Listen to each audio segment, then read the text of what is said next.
கருணாநிதி பாரதிய ஜனதாவுக்கு ஒரு அர்த்தத்தை சொல்லுவாரு, ஒரு வசனத்தை எழுதுவாரு, அந்த பக்கம் சாய ரொம்ப நேரம் ஆயிடும். இனியும் திமுகவை நம்பி இருக்கக்கூடாதுன்னு தான் கருணாநிதி ஆண்டு கொண்டிருக்கும் போதே பீக்களத்தூர் கலவரத்தின் போது தொழுதுட்டு வந்தவங்களை RSS காரங்க நின்று ரம்ஜான் மாசம் வெட்டனாங்க. 182 பேர் காயப்பட்டாங்க, 160 பேருக்கு மேல சிறைப்பட்டார்கள் திருச்சி மத்திய சிறை.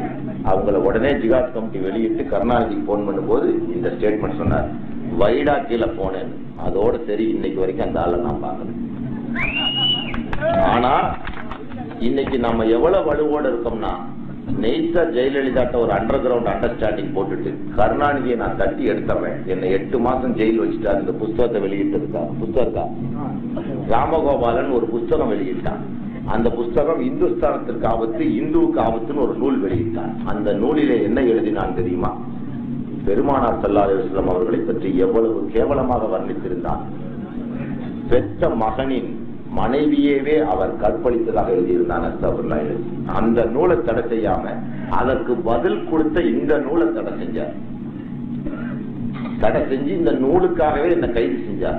அப்புறம் நீதிபதி படிச்சு பார்த்துட்டு இந்த நூல்ல தடை செய்ய எதுவும் இல்லைன்னு மறுபடியும் இது வெளியிட்டு இப்ப மறுபதிப்பு வெளியிட்டிருக்கோம்.